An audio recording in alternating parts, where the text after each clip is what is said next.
What up, what up, what up? How's it going, everybody? And welcome back to Casual Conversation with Will and Gary. I hope you all have had a fantastic week. I hope everything is going well for you.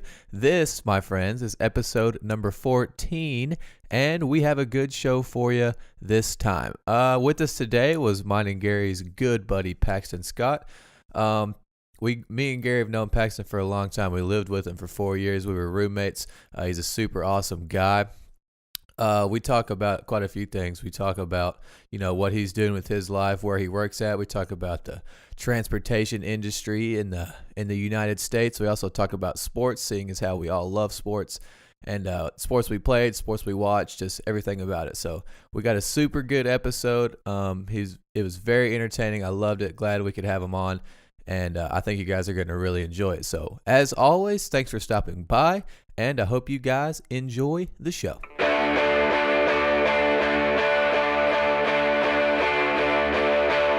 Welcome to the greatest podcast.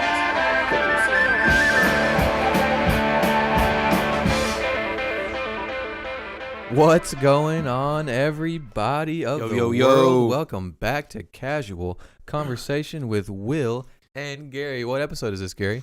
It's 14er, man. Episode number 14er. And today, ladies and gentlemen, we have the great privilege and honor of introducing to you The myth. the man, The legend. the legend, Paxton Scott. Hello. All right. What's going on, dude? Glad you could make it. Hey, thanks, man. I appreciate the invite. Dude, for sure. No doubt. So For show. give the crowd a little something, Paxton. Tell them who you are, where you come from, what land you come from. Well, obviously, I'm Paxton, and unfortunately, I'm from Louisiana. Oh, no. Yeah, I Home know, to I know we're Cajun. going to talk about it, but I don't know if I really want to. But yeah, man, just graduated from UCA. I guess about a year ago. Business management degree, logistics minor, We'll if you will. definitely talk about Okay. that. Yeah, Logistics. Working in North Little Rock at Maverick Transportation. So Mav, man. yeah, man. He's Worked Mav, man. overnight dispatch, I guess, Mav man. is a way to say it. So yeah. Yeah, dude. Yeah. So the significance of bringing Paxton on, me and Will lived with Paxton for over 4 years. So Long years. For long. Yes, we played high school sports with Paxton. We've known Paxton for a good while, and I figure this will be a pretty good episode. We play off each other and talk with each other pretty well. Oh, yeah. We can, when all three of us get going, we can talk a lot of smack. And it Schmack. gets rolling pretty easily. So Yeah, I figured I'd take it easy on you guys, Yeah. Since I'm the guest. Yeah, well, Yeah. yeah, we figured we'd be polite since, Yeah, since we're recording ourselves and putting ourselves on the internet, we won't get too heated. But no, we like to start the podcast, as you probably know, by asking how each other's weeks went. So, Will, how was your week? My week, dude, it was pretty good. One thing I was looking forward to it all week, and both of you know what I was looking forward to all week Oh yes. Yes. Oh yes. was Metallica concert. Dude. Master. No, dude. The my first of the week was fine. Just going to work and stuff. I really wasn't even thinking about work, to be honest. I just wanted to go see Metallica. That's And, Something definitely to look forward to. Dude, yeah, for sure. And that's my favorite band. In case anybody didn't know, I don't know if I've said that before or not, but they're for sure my all-time favorite band. Rock and roll, dude. But It was pretty metal. it was pretty metal, and I did get to go. Paxton and Gary went with me oh yeah. to the Yeah, concert, we man. had an amazing time. Three meetups. We had an amazing time, dude. And man, I couldn't believe it. They rocked. How old are they? How rocked old are my they? socks off. They're in their 50s, maybe I was gonna 50s. say they're I like. was thinking 60s. I was like No. they're approaching 60. They're approaching 60s, but like Okay. 55 to 60, I'd say. Isn't it like a sight to see somebody that old rocking that hard? Dude, yeah. It blew my mind. Dude, I was thinking, think of how hard they thrashed, in the 80s and 90s when they were in their prime. No doubt. Peak physical condition. Dude, this is gonna sound like the Red Hot Chili Peppers aren't as metal but that's the first time I saw really old dudes rocking really hard. Oh, they rock. Yeah, like, dude. And the Red Hot Chili Peppers took their shirts off, too. Like, it was like 50-year-old men with their shirts off just banging. No. But we had a good time. Paxton, we watched the Saints play because Paxton, he says he's from Louisiana, big Saints fan. And then immediately after that, went and watched Metallica. Yeah. So it was a good time, man. I don't know, though. You guys can tell me if I'm wrong. I mean, they rocked really hard, but I feel like they didn't even play that long, or did they? Well, they started because an hour and 15 minutes after they were It supposed took them a while to get out. They didn't even start till almost 9 o'clock, and then it ended at like. See, I'm the same way. 11:30 maybe. It was like. Yeah, it was probably 2.5 hours. It was before 11:30. Was it? Yeah. Oh. But I'm in the same boat. I mean, I can say without a doubt, those were the most talented people I've ever seen perform live, though. I don't know if y'all feel that way, but They were close. it was unbelievable. Yeah. I wouldn't even say it was the best concert I've been to, but it was like one of the, like, dude, Metallica's all time, Yeah, I don't man. think it was the best, but they're an all time. And I just watching them, I was like, oh my gosh, this is Metallica. Yeah, dude. I felt myself or caught myself thinking that too. Like in the middle of the show, I was like, man, this is actually Metallica. Like I couldn't even believe it. I've listened to Metallica so much, and I'm sure you'll have too. And it's just like you've listened to them on your phone or on your iPod Touch or whatever all these years, and you finally get to see them perform in front of you. Oh yeah, think about all the people that was there, just listening to it on the cassette tapes. On the cassette tapes. On the cassette tapes. Yeah. Thank you. Old school, dude. They probably did Seriously, have though. cassette tapes. No. Their first, yeah. We looked it up. When was their first album? Was like 1983. Yeah. Oh my gosh. Oh, they for sure had cassette tapes. Oh, without a doubt. Oh my gosh. Oh my gosh. They're old, man. Dude, they're old for sure.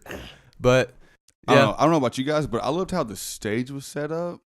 And Yeah, it was just like a big oval-looking type stage, and they could perform to everybody, so nobody kind of felt left out. I mean, at times you were facing the back of them, but they still. Yeah, it was like played in the the circle. 360 stage. It'd been so cool though if it would have like rotated like on an axis or something. I was Like waiting spun for the around, drum that'd to been sweet. Yeah. Dude, I really wonder like why they were so late getting on the stage though. Cause that that dude that they had this like They had like a lame. hype man. He was yeah. running. He was the hype man just running around. Dude, he sucked though. Dude, it was like after the first 2 times of him being like, "Yo, we got Metallica coming, dude." Yeah, we know. That's why we're here. Next time I come out, they're behind me. And he would never be behind him. He said that he came out multiple more times and they were not behind him. So the hype man that was like 45 minutes after he said that. Is Dude, when they showed up. The hype man was pissing me off, no doubt. And I like the screens, how the screens were set up. Oh yeah, Those were so Yeah, cool. they were like really.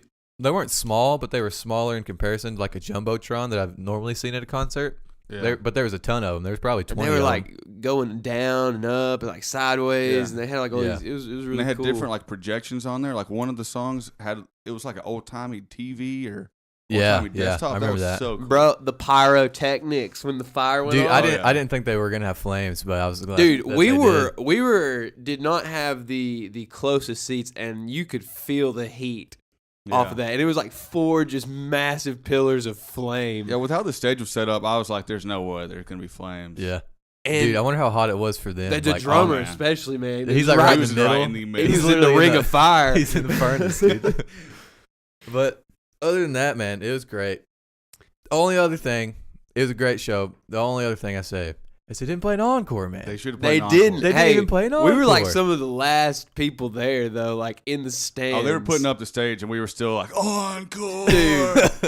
Those Dude, people. I was thought we so were lunatics. confused though, because like they went off and the crowd was going bananas, Mhm. and I was like, dude, they're coming back. And then they cut the lights on and started taking the equipment off the stage. Yeah. I was like, what? I mean, What? The You thing know? is, like, I don't know what they would have played. They should have waited and played Enter Sandman. They should have just waited and done that for the encore. Yeah, just That's one what I last think. hoorah at the end. Yeah. All in all, good experience. All in all, is good. Glad we went. I'm glad we got went, yep. got a T-shirt. Like I've been there. It's like How much that T-shirt cost you, Gary?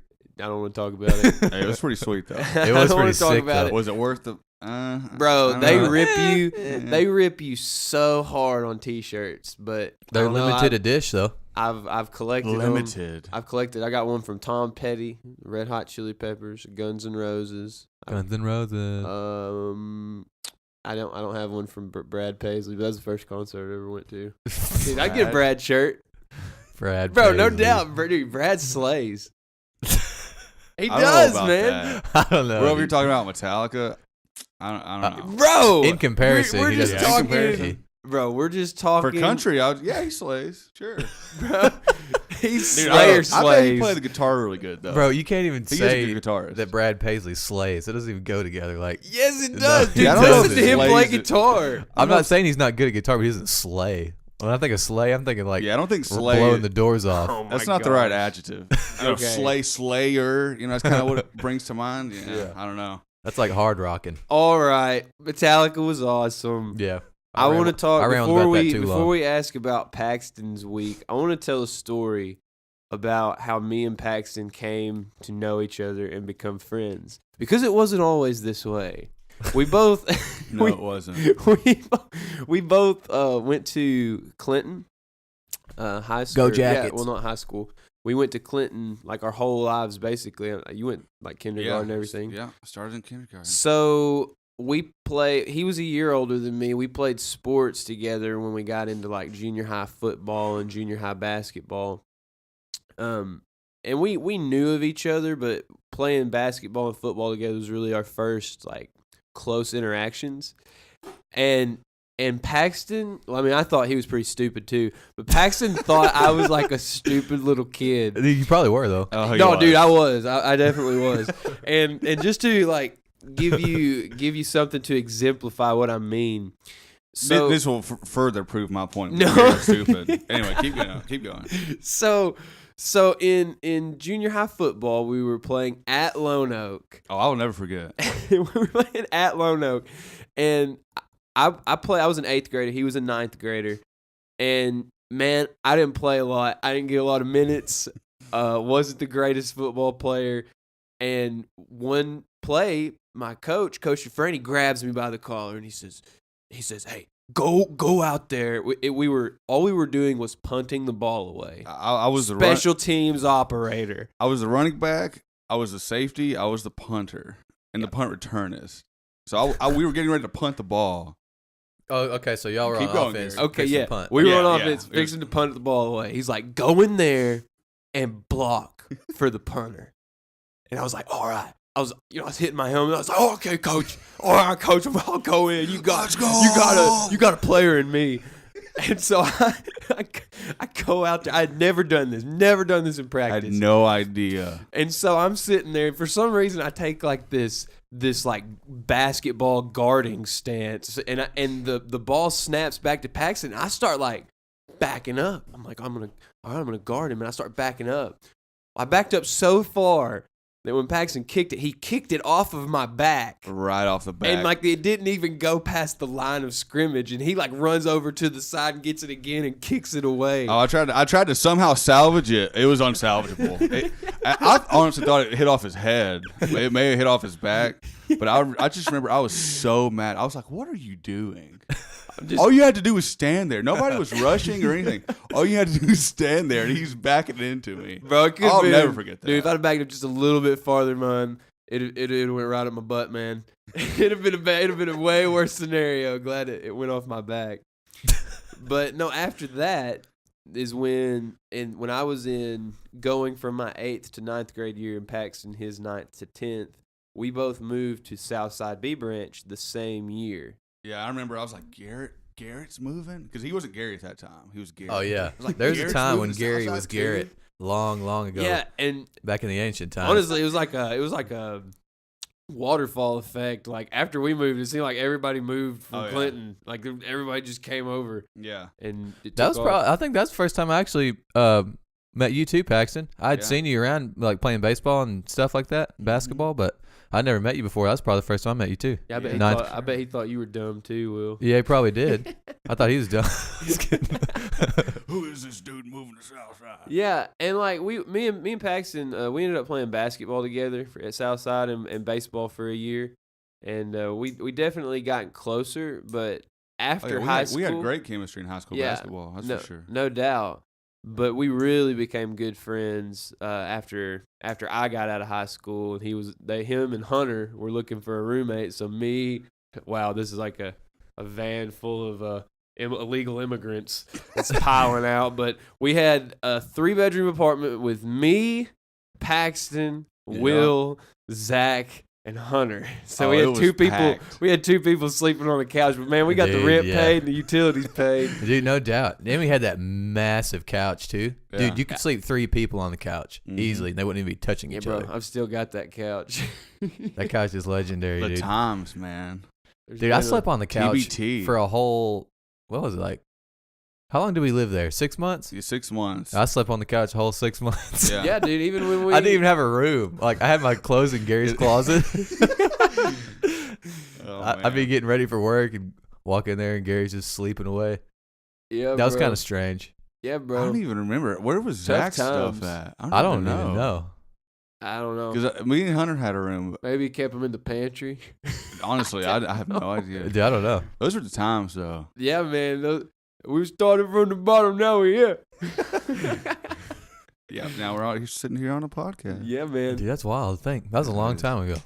If you think about it, 5 years ago, Yeah. almost. Gosh. Yeah. It was 5 Almost. years ago because Yep. it's It was, yeah. no, almost 2014. 5 years I guess this summer. because will that be. was the summer. Yeah, yeah.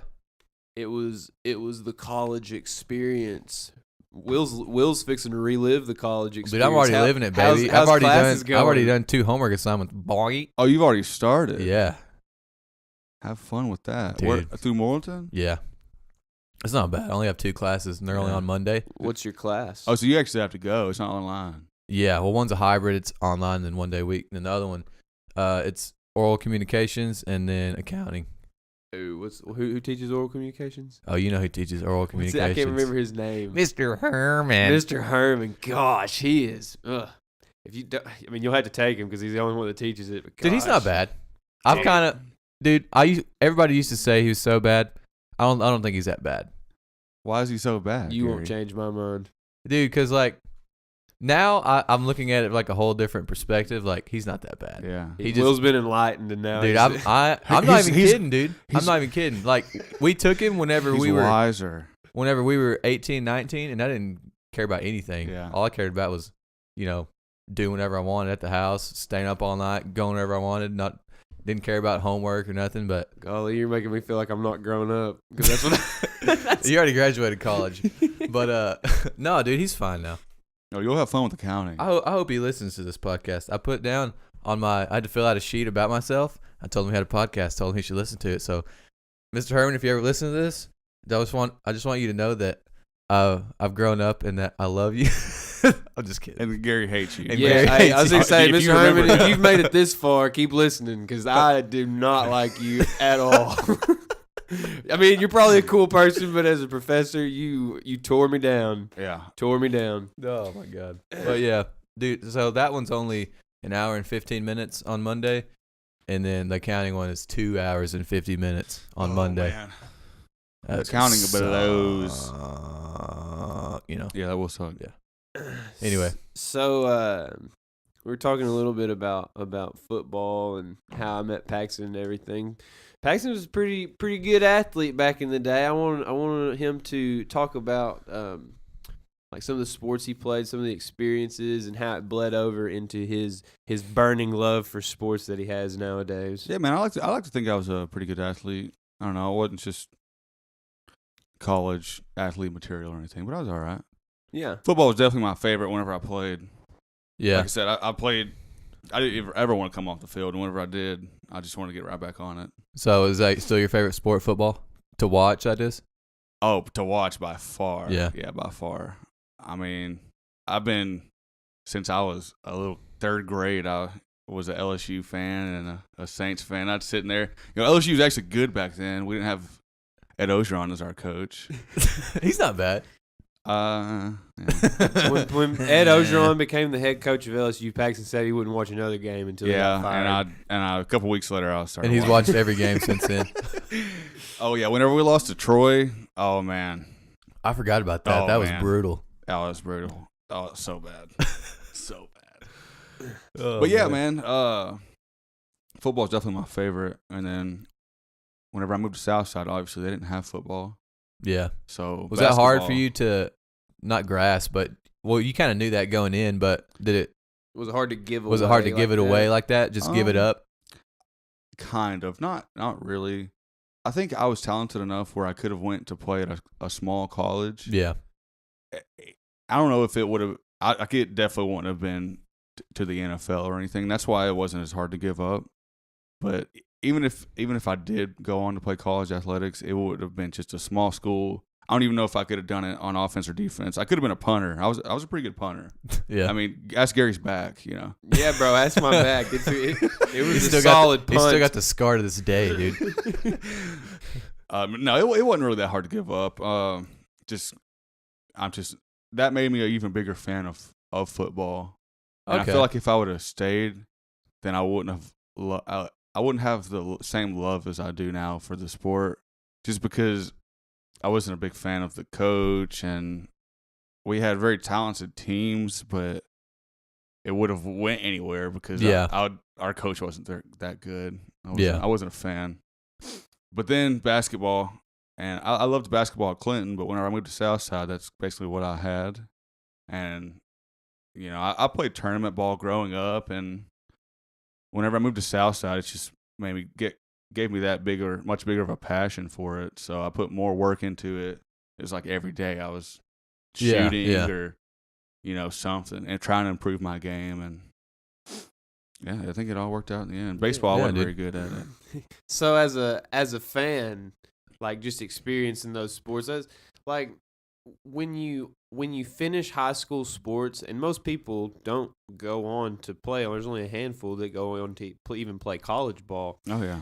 But people are like, oh, it's come to an end. It's completely over. And yeah, it is to an extent. But like when you switch over from that player to fan, like being a fan is fun, man. Oh, it's so much fun. Like getting behind, like being part of the, I don't know, the crowd behind a team. Yeah. Dude, that's awesome. Like when we were all living together, like we all had our teams. We were all like, we watched the NBA, we watched the NFL, MLB. Like we all had our teams. NHL, we all hockey. Even to this day, even though we're far from players, we're still like gathering to watch sports as fans. So it's still bringing us together, giving us good times. I mean, this Sunday we were all gathered together. Recently, Yes. me and Whitney got an apartment, so kind of showing off the apartment to everybody and watching the sad Saints game.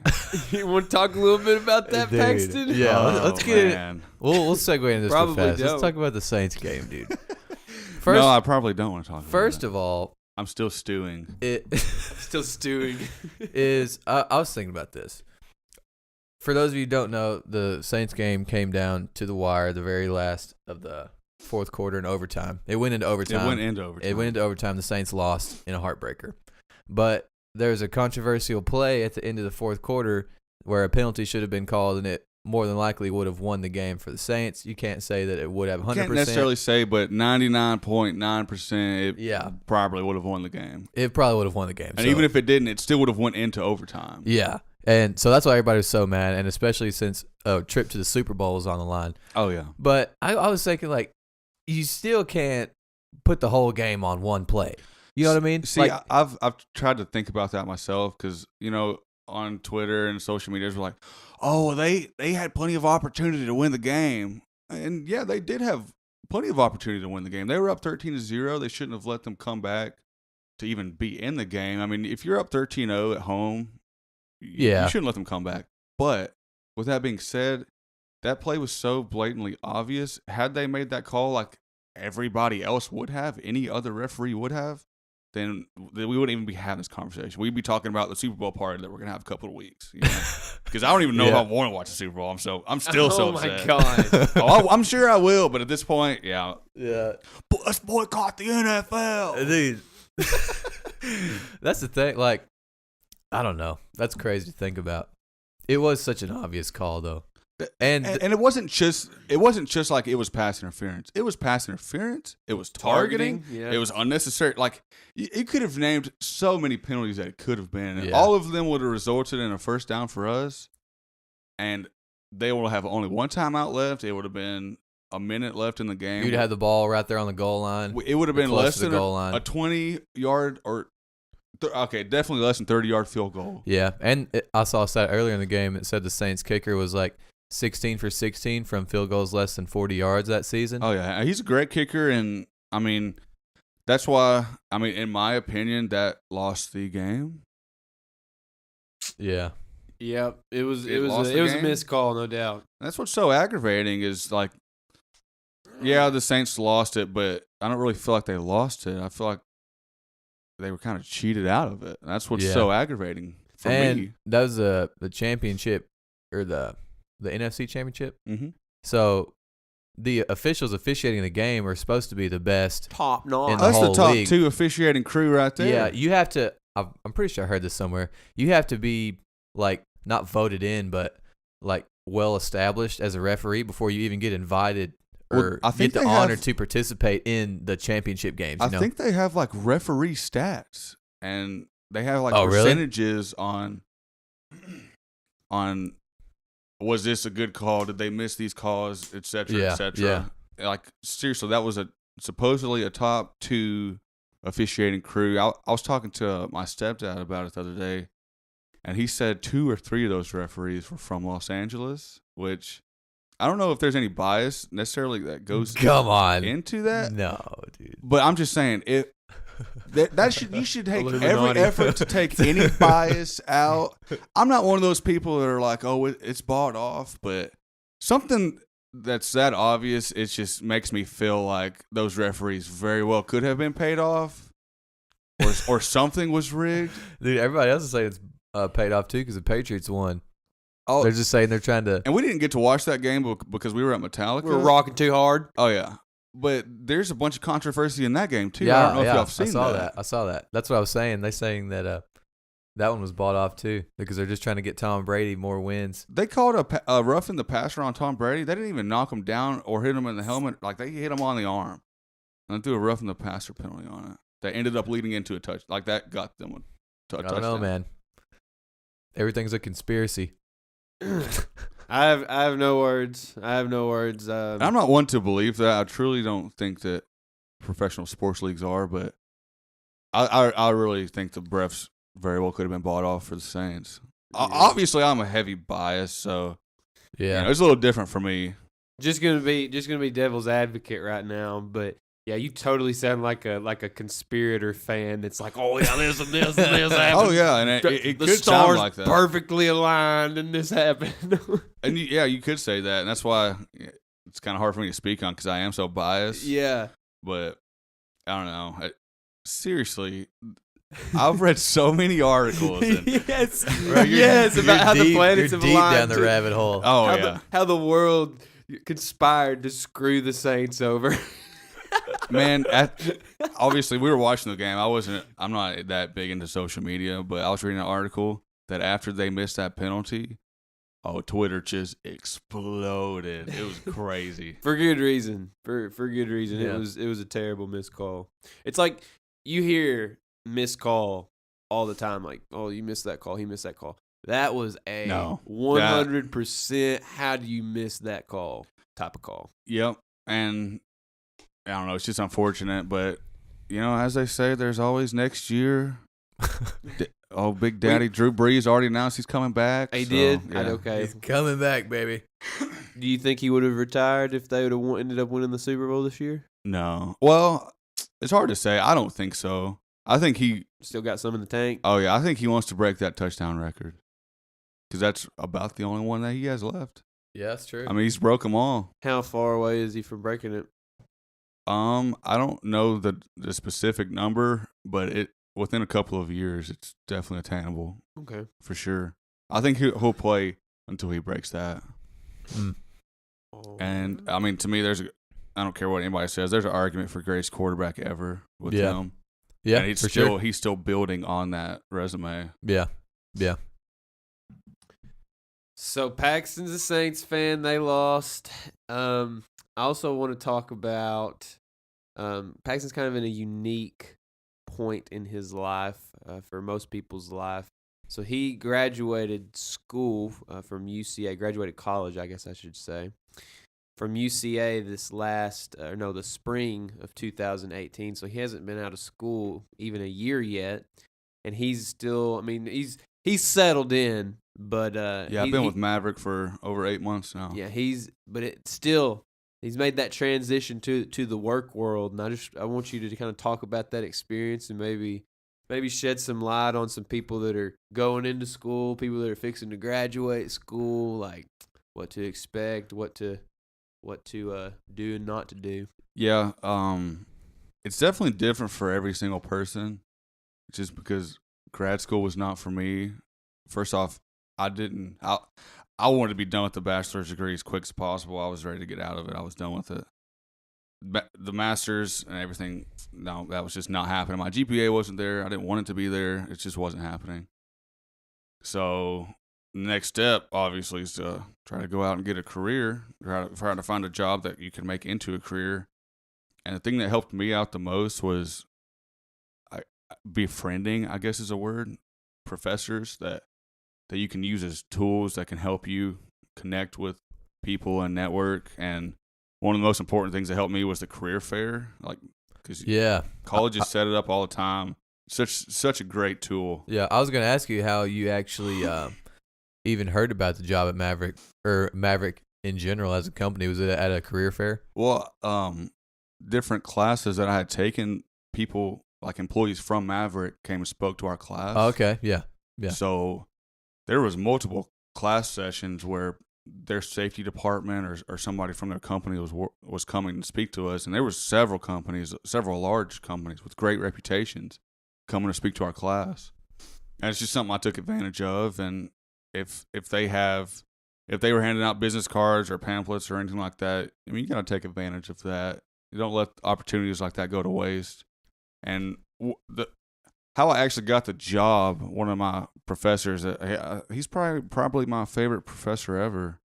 He helped me out tremendously with Maverick. He had some connections there, and I met with them in the career fair and talked with them.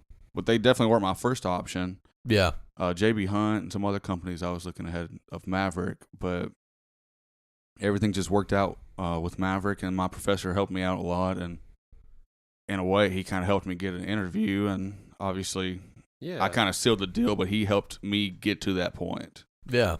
Yeah, I'll speak on. I've went to a career fair here and there when I went to UCA, and I ended up. I wasn't like. See, when you're talking about grad school, like I'm trying to get into grad school. Yeah. That I know that's my path. It's great.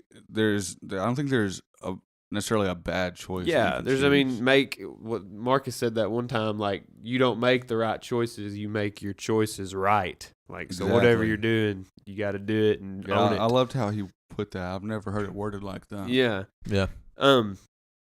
But I went to some career fairs with not the intention of getting a job, but going and listening to job opportunities, like shadowing opportunities. Yeah. So I went I went to the actual like career fair with all the businesses, like corporations and things of that nature. But they have like specific career fairs as well. I'm sure other campuses, other colleges have it as well. But they had like a nutrition career fair. Yeah, so sometimes even cities put it on. Like the city will put it on. And that's good, man. High schools. You can have the best resume in the world, but if you don't run across the right people to get you that job. That's another thing. Let me interrupt. Resume. That's super important. And I know a lot of colleges have a department that will help you with your resume and make it look better. I know career services at UCA, they kind of helped me with mine, made it fine tune it, made it look better. Yeah, it's not free because you're paying for it in tuition, but like when you're going there and you pay tuition, that's a service that you are going to get for free. And use all of those quote free unquote services. I mean, they are seriously, they're there to help you. Dude, there's a place at UCA at Career Services where if you don't have like a nice attire, they'll give you a suit. You can have it. They will give you a 3-piece suit. That's crazy, man. Like, I didn't know that. They'll just give it to you. Yeah. They'll That is fit you, crazy. size Nice. you, everything. If you think about it, though, the resume is super important because that's the first thing they're ever marketing. gonna It's like- see about you or that's your even first know about impression. you at all. That is Like, your first impression. yeah. So they say that's super important. The resume, and then the first time they see you, like you have to be.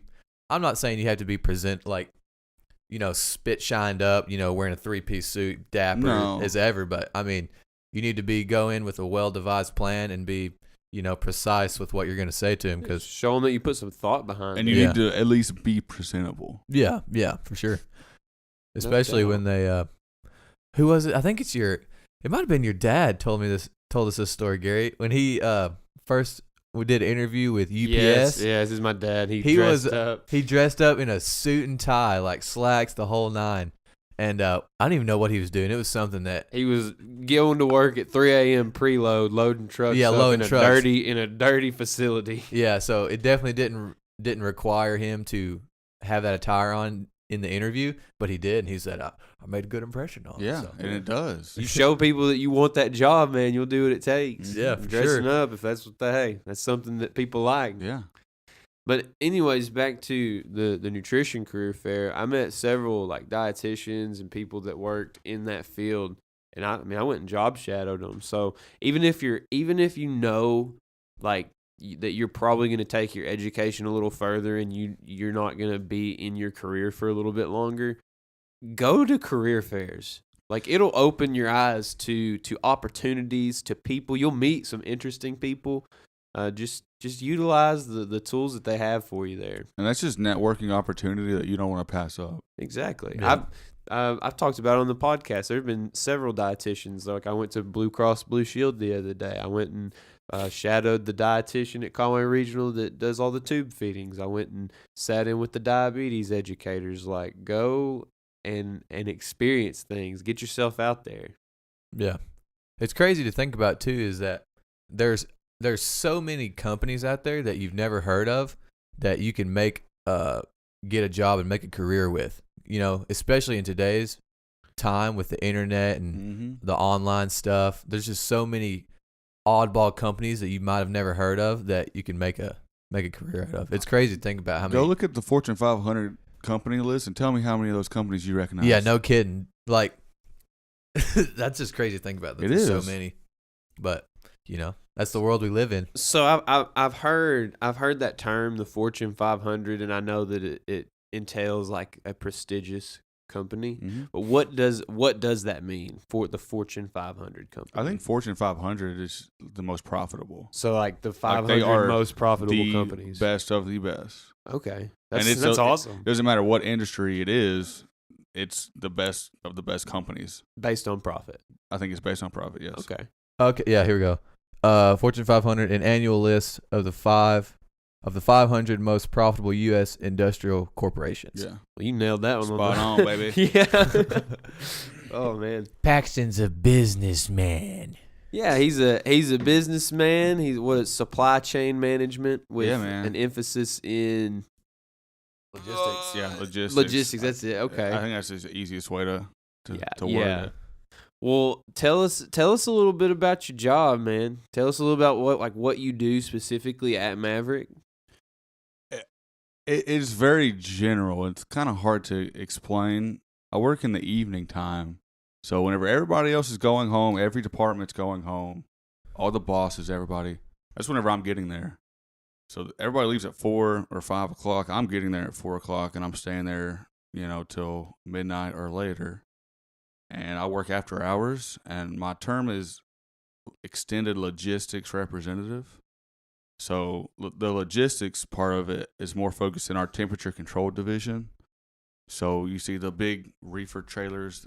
That's what they call it, a reefer trailers. A reefer trailer. Reefer trailer. Reefer trailer, dude. But yeah, it's a refrigerated trailer. Is what it's short for. Refrig. Oh, I get it now. The reefer trailer. The reefer trailer. It's full Well, of you pot. better not get pulled over in the reefer Yeah, dude, trailer. for real.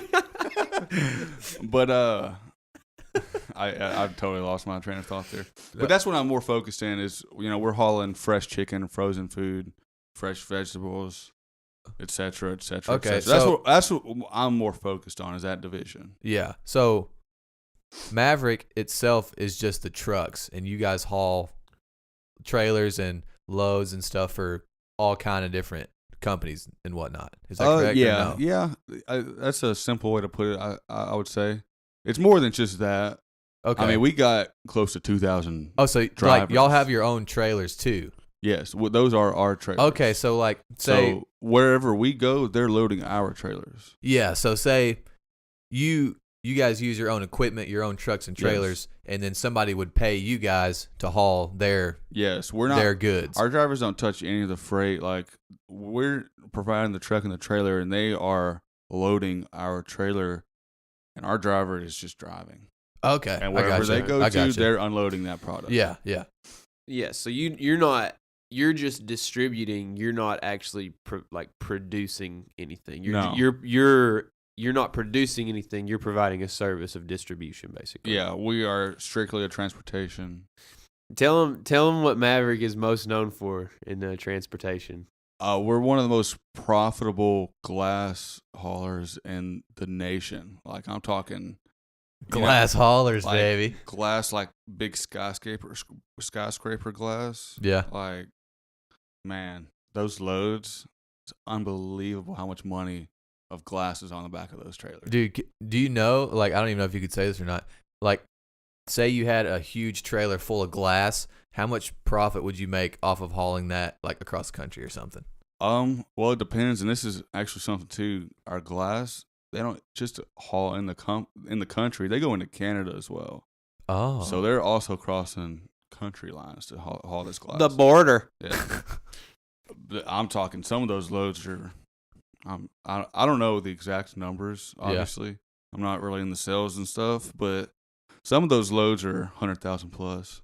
that's crazy, man. That's a lot of glass. That's a lot of glass. Yeah, and whenever you get a driver that calls in after hours and say, "Hey, I just flipped my truck and there's glass all over the interstate," think about that's thousands and thousands of dollars that are just laying there on the Dude, interstate. he's getting fried when he gets back to the office. Yeah, so like, Oh yeah, if you flip a truck, Are you you're- fired you're- for sure?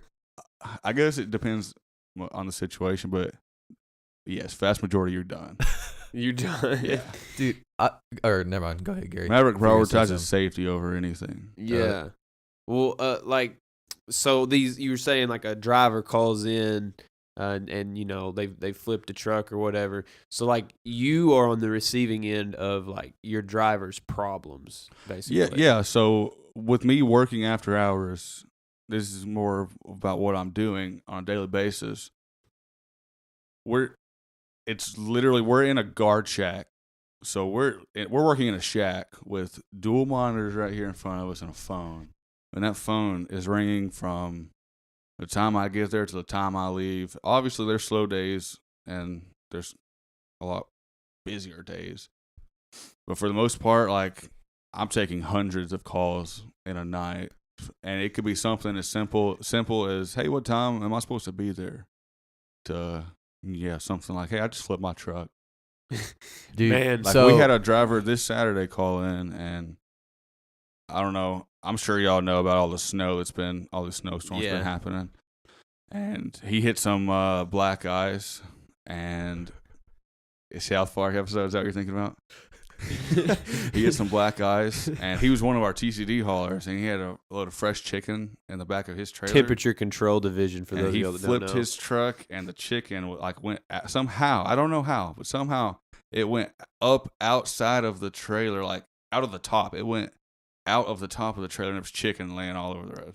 oh no. Yeah. Oh no, spilt chicken. But it's just something like that, and we're getting hundreds of phone calls every night, and it's like we're after hours safety, we're after hours dispatch, we're after hours everything.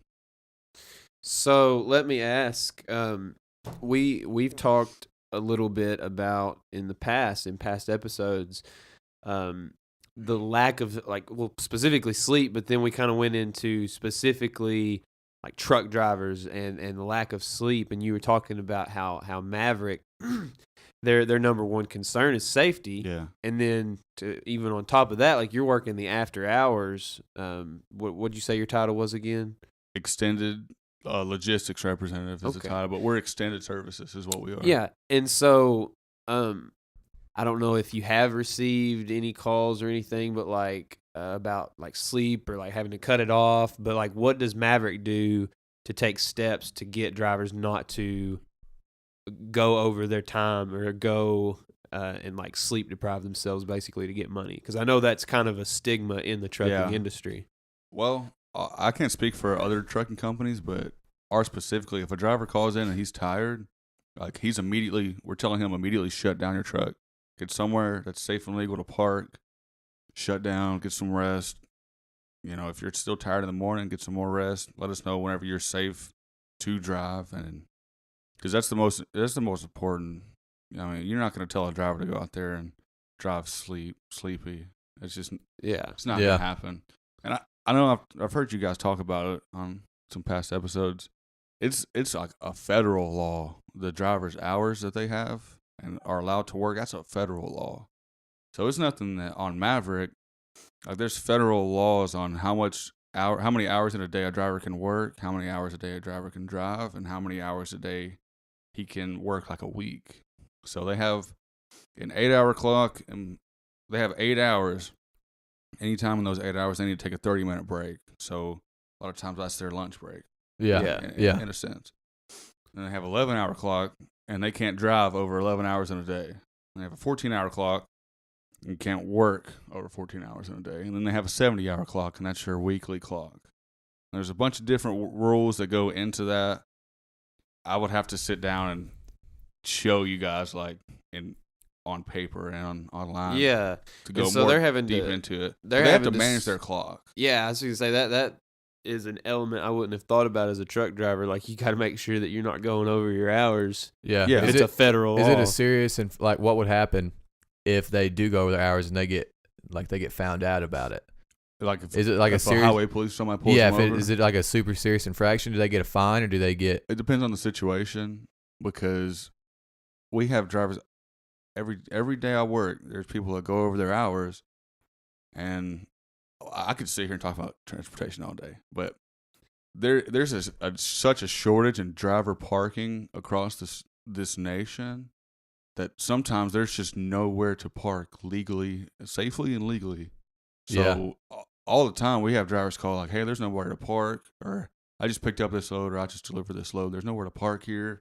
About to bust my clock and get somewhere to park."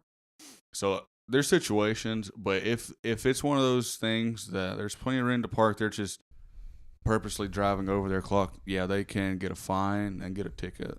I don't know how much it would be or any of those details, but that is crazy though, because what if you were driving like through the middle of the Badlands, like where there's no northeast? There's no cities around. You're just driving through open country, and they don't have any rest stops or anything within like the next 100 miles, and you already went over your clock. Like, what are you supposed to do? You just keep going? Well, legally, you're supposed to get to the first safe and legal parking spot, but I mean, I know you guys have seen it multiple times. Drivers will just pull over on the side of the road and just park there on the shoulder. And that's obviously not safe. Yeah. And it's not legal, but it happens because there's no parking. There's not enough parking for everybody. Yeah. I didn't think about that, honestly. More of an infrastructure problem than anything. Yeah.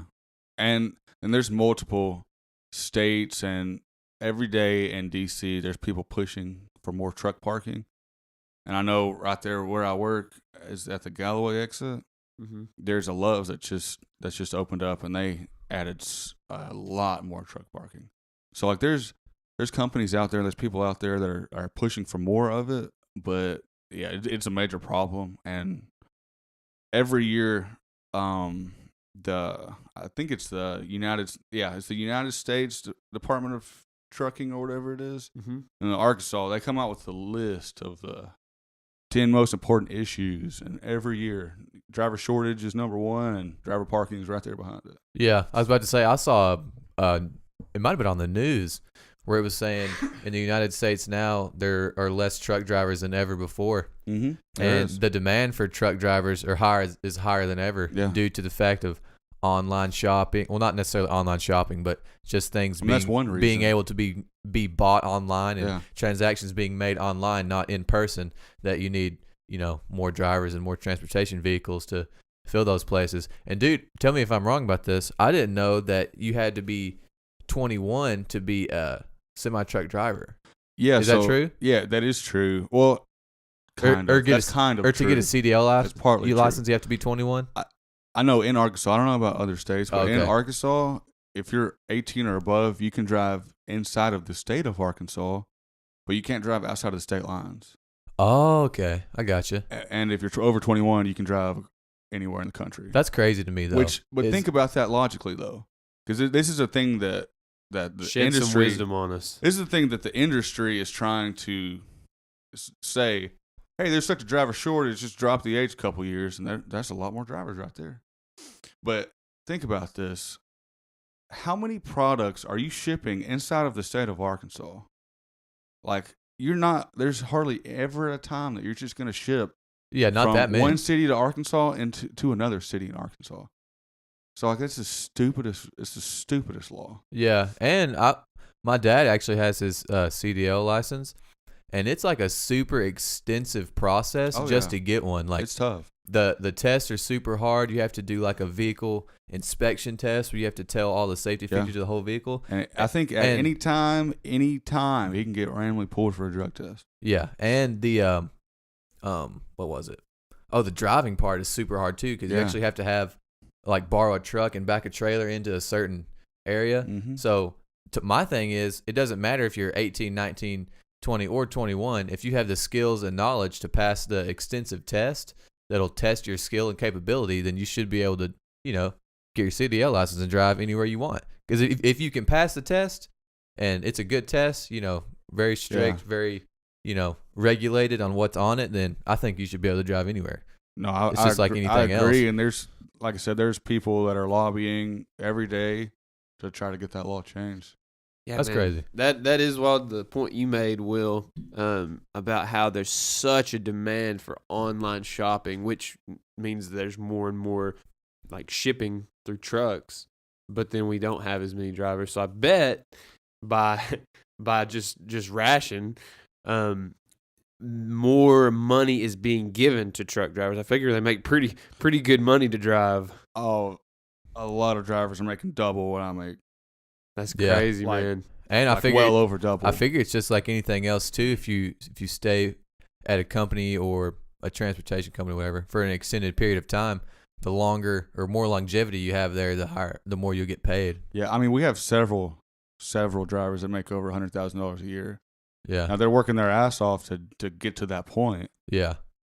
But they're over $100K. Yeah. Man. How many? That is a lot of hours though. And you don't think about a truck driver making good money like that. Yeah, that's true. You wouldn't think that. But just recently, because there is such a shortage, obviously they're increasing pay.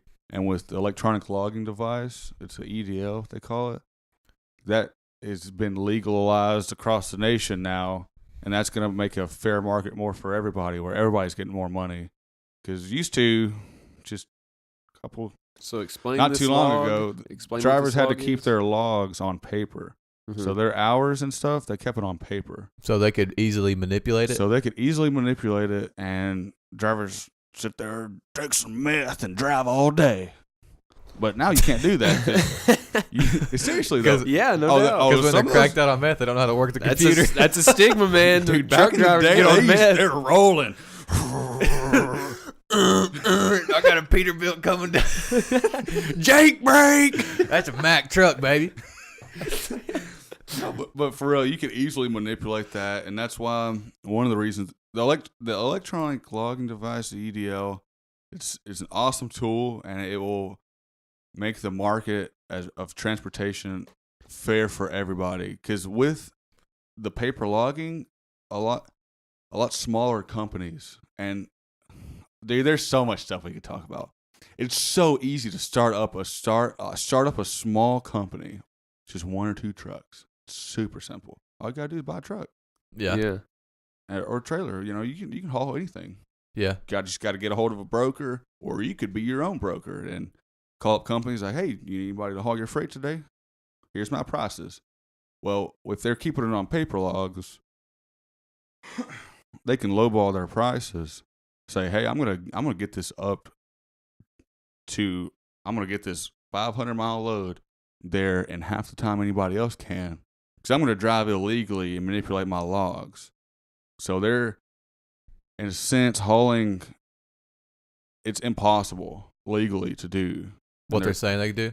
it's yeah. impossible. But But they companies do it. But companies are doing it, and truckers are doing it because companies obviously want to pay that lower rate. Yeah, and as a broker, I mean, if you got somebody offering these prices and half the time, Yeah. why wouldn't you? Yeah, why wouldn't you? And if they're not, I mean, it's on their end, even if they do mess up. So it's like you're not really risking much. So for the market, it's terrible because all the people that are out there trying to do it legally, there's so many loads that they're not getting because of these prices and these people running illegal.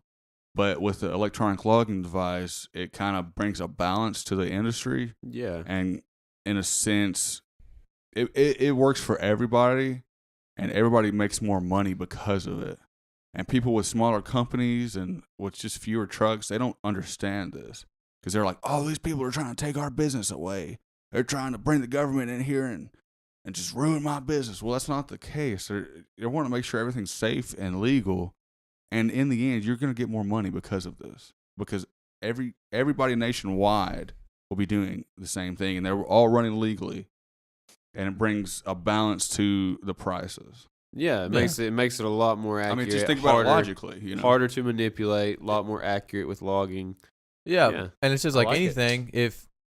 If you're a small trucking company and you have fair prices to the market value of other companies, and you can deliver a load without anything getting messed up, then you're still going to get business. Like, if you're good at what you're doing, you're going to get business. Yeah. You know what I mean? If you say you can get it there whenever you're supposed to, you're going to have business. You just can't cheat the system as easily, which we don't want you to cheat. And we don't the want system. that to happen because it hurts everybody. Yeah. That's cool, man.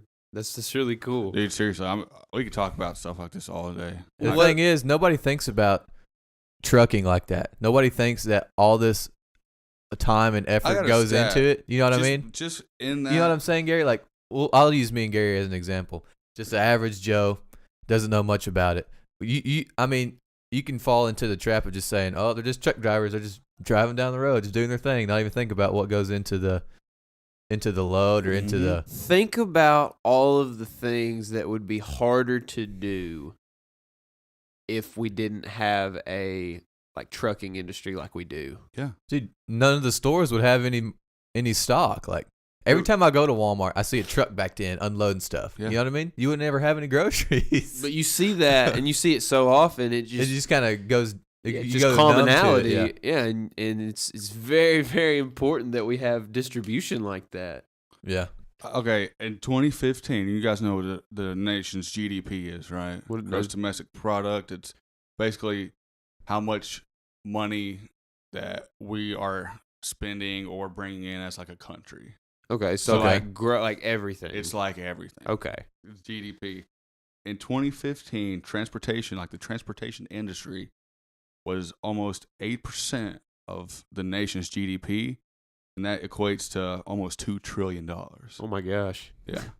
That's wild. Yeah. Trillion with a T? Trillion with a T. With a T? Yeah. That's crazy. That is insane. And that was a couple years ago, so that was almost 5 years ago. By now, it's even more. That's crazy, dude. Trillion? You just don't understand how much we rely on distribution. More than the trucking 5 industry. million U.S. workers are employed in transportation. 5 million. That's a lot, dude. And that's a shortage because we were just talking about. Yeah, we got a shortage of drivers. Yeah, that's a shortage. Man, it's a lot of trucks. And then transportation industry in Arkansas is the second most employed people. So cool. It's huge in Arkansas. That's crazy. But think about it. Think about how some huge companies that reside in Arkansas. We got Tyson, we got Walmart. Like we have some huge, and we have huge trucking companies too. We have JB Hunt, JB Hunt, and Maverick. That's another large one. Like trucking is huge for Arkansas's economy. Yeah, I mean that makes sense, and that's why roads and infrastructure and everything like that is so important, like to the nation, especially to Arkansas. Yeah. What I know that we have, like, I mean, you can just drive down the road and you can tell that we have a need for better roads. Oh yeah. And It's everywhere. And like as a truck driver, I'm sure they feel that impact even more than somebody that's just driving around town. They drive all over the country, all over states, and like, Yeah, and you talk to people that are like more uneducated about the topic, or like, well, and they're like, "Well, the big trucks are the ones that's messing up the roads." You know, well, it's Yeah, that's true. and I guess you can kind of say they contributing. They are contributing, but they have to, or you wouldn't have anything. Think about this: every single thing that you own has been on a truck at one point in that product's life. That's crazy. That's crazy. Have you ever thought about that? No. So everything in this room has at one point been on a truck. Like even the lumber that Yeah, builds the truck. room. Everything. Even I've been on I was delivered to this earth by a truck.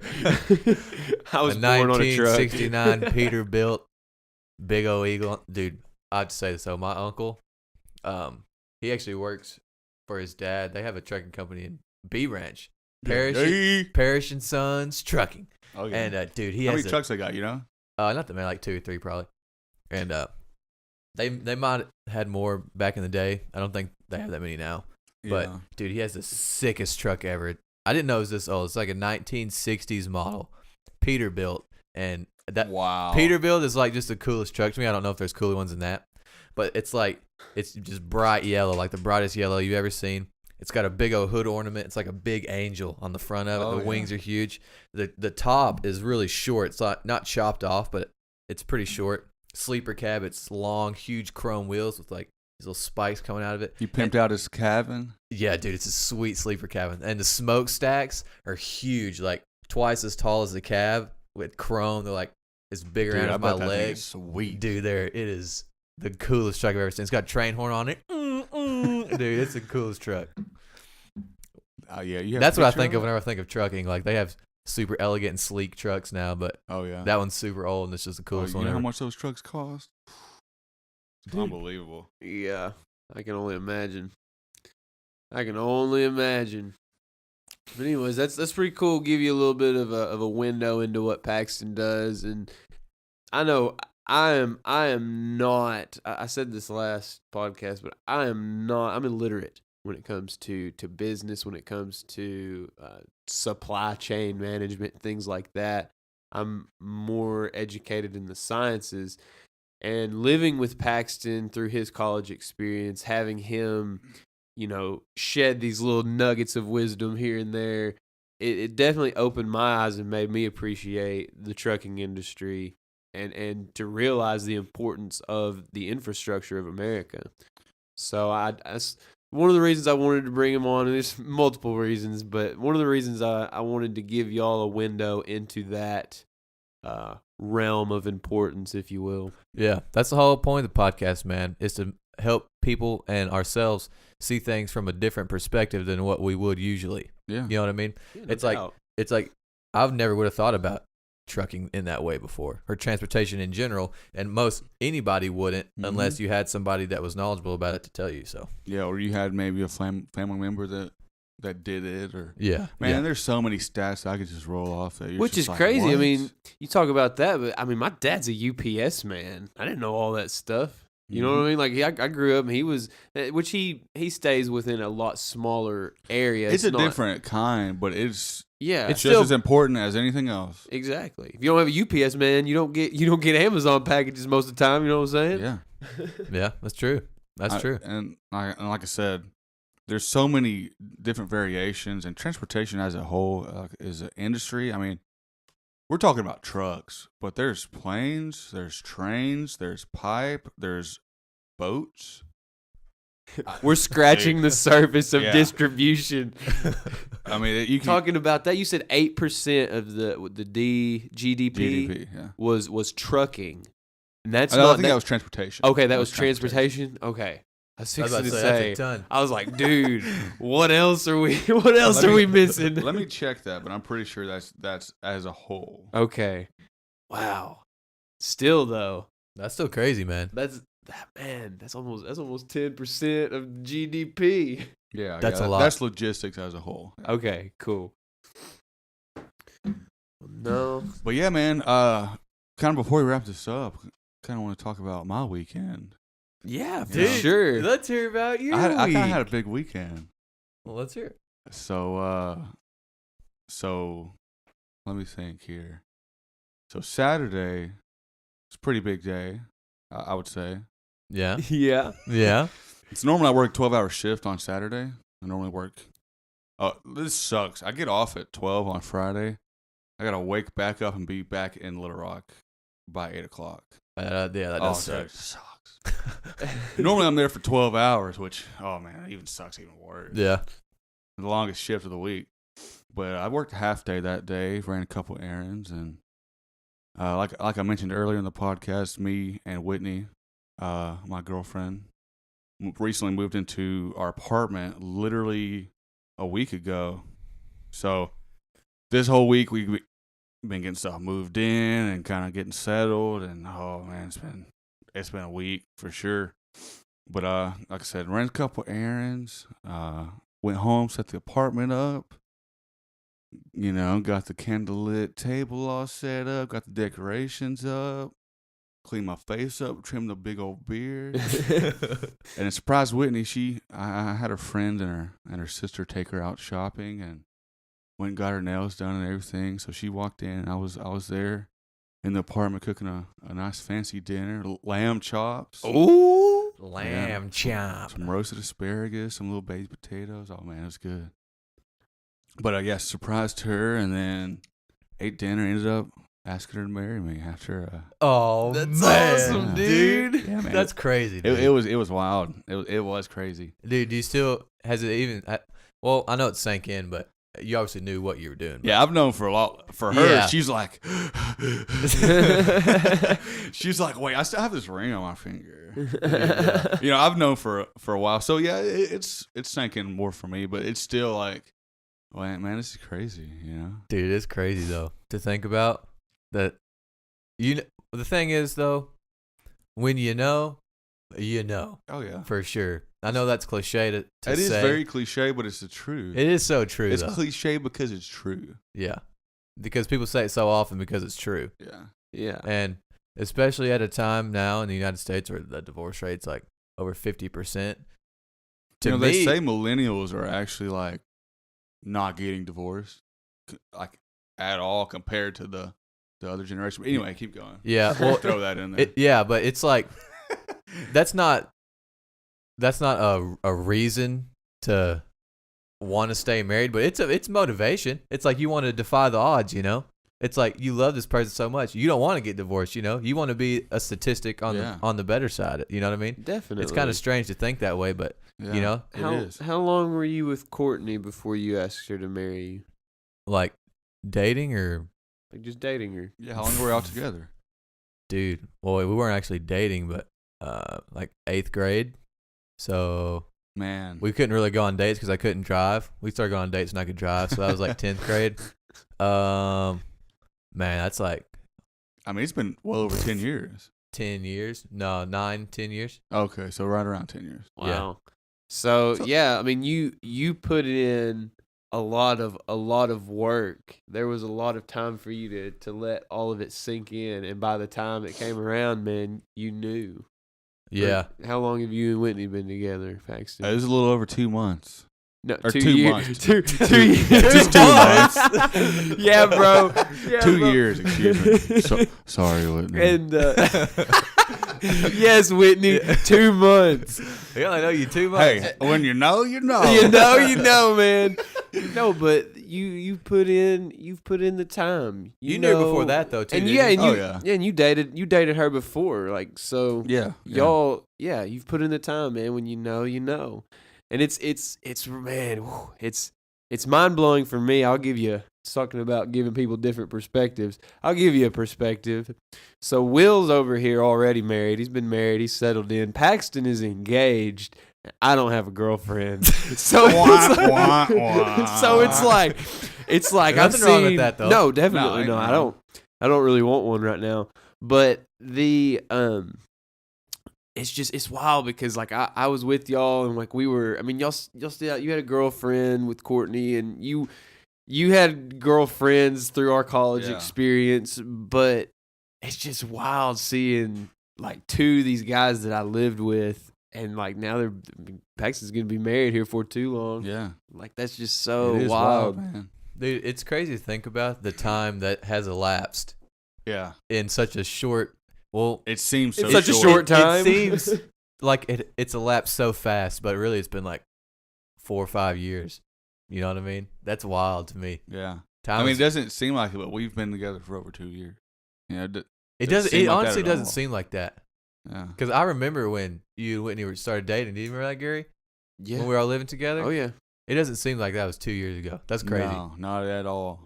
I was honestly. That's I've a been long through a time. lot. I've in those honestly 2 years. expected. I've honestly expected like a year and a half or so, and you said 2 years, and I was like, "Dang, it has been 2 years." Yeah. I mean, just like in those 2 years, I've went through several jobs, went through several college classes, graduated college, got a career type of job. Like, it's crazy how much can happen in just such a short amount of time. Yeah.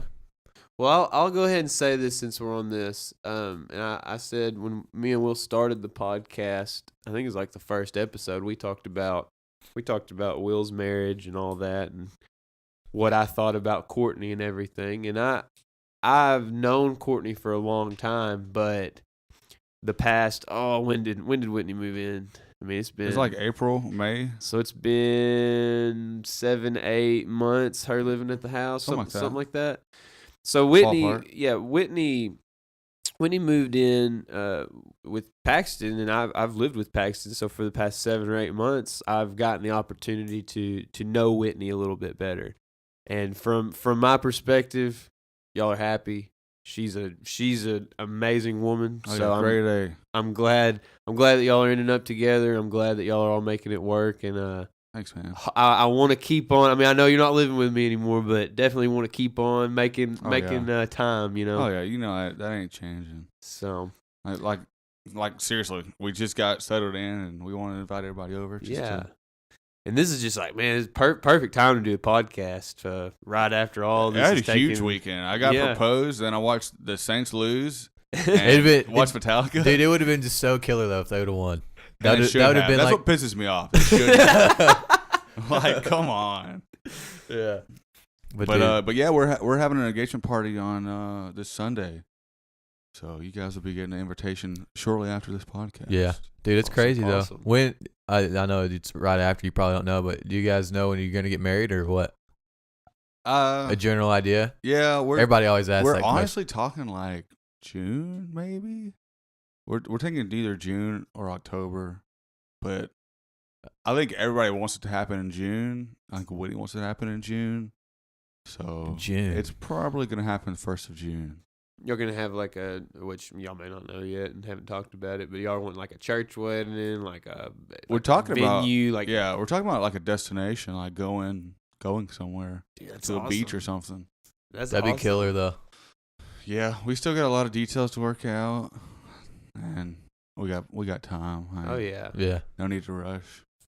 That's crazy though, man. It's only 5 months. It'll sneak up on you for sure. Yeah, It'd sneak up on you. yeah. Not in a bad way, but Hey, good luck, time Whitney. flies. Have fun with it. Have fun with that. that's the thing. Like wedding planning was not my forte. I just let the bosses handle that. Hey, By the bosses, by bosses, I mean my wife and her sisters and her mom. Yeah. Which that is a good thing though. Whitney does have 2 sisters, 3 sisters, Mm-hmm. so they can handle that. And you have a sister and your mom. I'll Yeah. tell you, and this may change, but I'm sure my future wife will be cool with it. I want to have what you're talking about, like a destination wedding, have a very small amount of people there, and then come like back to around here and then have like a party maybe. That's exactly what we're doing. Do something along the lines of, not go through all of our vows and everything, but do like some type of little ceremonial type thing. Let everybody know, yeah, we're really married, and then just have a party. That's what we're talking about doing. That reception. Oh yeah, we're gonna have a good time. We're gonna have. I'll have a whole lot more say in the reception. Heck yeah, dude. I'll leave the wedding to you. You leave the reception to me. Yeah. Hey man, the point of the reception though, it's a party. Yeah, it's for So we your will friends and family to And have we're there to to celebrate. celebrate. Yeah. Yeah, we're there to celebrate the marriage, and I will celebrate that night. Yes, we will all celebrate heartily. Party on, Wayne. Party on, Wayne. Party on, Garth. But yeah, man, it's been a great weekend for sure. I'm glad. Well, man, you got anything else for him, Will? Man, we covered about everything I had. I just Okay. wanted to talk about the concert, your job, what you do, what you got going on in your life. Getting married, you talked about that. So Yeah. we gave a little backstory on how we met, everything. Yeah. So I man, want to. you got any closing words, Gary, for Paxton? Yeah, I do. We did this for Marcus last time, and I really want to start doing this with our guests. So if there's one thing that you can tell the audience, just right off the top of your head, whether it's advice, whether it's a story, whatever, what would Something you tell that you've them? learned along the way in your life that you would like to share with somebody else that maybe could help them? Oh man, I wish y'all had asked me this before. Yeah, this is what we like to. We're gonna start putting people on the spot. It doesn't have to be some long, elaborate thing. No, you know, it could just give them something. Well, yeah, you kind of put me on the spot here, so don't Sorry, dude. expect like some Socrates and Socrates. some major philosophy. Give us a here. big scientific philosophy or something. No, I'm just kidding. But no, for real, I'm just gonna leave it. No matter what you're doing in life, whether you're going down the college path or whether you're going into a trade or whatever you're doing, just do it to the best of your abilities. Work hard. And if you're in a tough spot, just work through it, power through it. There's always better times on the horizon. That's true, man. For sure. In the words of the great Coach Gilbert Lewis, he said, "Work hard, and you'll be successful." Hey, I thought you were going to say, work hard, play harder. No. Dude, I saw Coach Lewis at a visitation. Actually, it was a tough time back in the branch this past week. I think there were three people. Yeah. Just I want heard, to yeah. give a little bit Man. of acknowledgement to those Yeah. people. It was Jerry Duncan, Mason's grandpa. uh-huh. I know.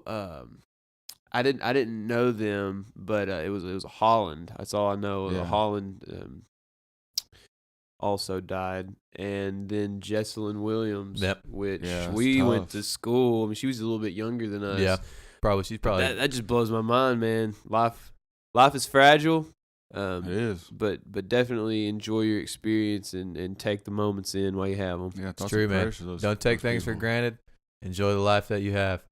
So, on that note, that's Paxton Scott. We're glad you came on, man. Hey, man, y'all invite me back anytime. Yeah, I'll we'll be more than happy to For sure. He's provide pretty- comedy and knowledge to the folks out there. he's pretty easily accessible for us, so we'll probably have him on again sometime. he'll probably be a repeat customer. Yeah, no Sweet, doubt. dude. But anyways, that's it. You gonna man. give him the social medias, Gary? Oh yeah. Bro, we always got to finish it off. Oh yeah. So you You can know your find social- me on Instagram at GaryTheGreat96 and on Snapchat at Gary GAIRY. And you can find me on Instagram as Will_Pennington00 and on Twitter as The Scavenger23. You can also find us on YouTube at Casual Conversation Podcast. That's Casual Conversation Podcast. And on Instagram as well at, again, you guessed it, at Casual Conversation Podcast. Yeah, Paxton? man. I saw y'all made that Instagram. Yeah, man, Yeah. We need to post a pic tonight. for sure. Yeah, we'll dude. post a pic tonight. Well, I guess sure. whenever it goes live. I guess. Oh, we'll post one. Well, we might go live tonight. It'll be tomorrow probably, but Okay. Yeah, we'll give her a go. we got two episodes coming in this week. I mean, we're doing this one tonight, and then we're doing one like on our regular scheduled time. Okay. Yeah. Cool. Yeah. You got any social media you want to shout out, Paxton? Yeah, man. I'm not just too big on social media. I'm on Twitter a lot. It's at PScott_30, capital PSCOTT _30. Yeet. And then you guys can go add me on Snapchat too. Let me get it pulled up. Lowercase, all lowercase, PScott30. Scott Heck 30. yeah. Yes, sir. Dude, well, we appreciate you coming on, man. We know everybody's busy. I'm glad you got to Oh yeah, to man. come on. It was a good time. I feel like we've been talking an hour and 20 oh, minutes. Yeah, dude. I was also gonna say, I mentioned the idea of Faith. Obviously, she heard it too, but yeah, Faith would love that. I would love that. Oh So, yeah, get me a Faith that'll on. That'd be dope. Oh yeah, Paxton, his sister Faith. She's an avid listener of the podcast. We'll get a family reunion Dude, episode. that'd be awesome. I would love that. That'd be great. Speaking of transportation, she gets transported all over the country. She's a flight attendant, so she was She's more in the transportation of people. yeah industry. yeah exactly. Wow. Yeah. It all comes full circle, baby. Full circle. Well, on that note, we're done. We're done. Gary out. Later. Later, man.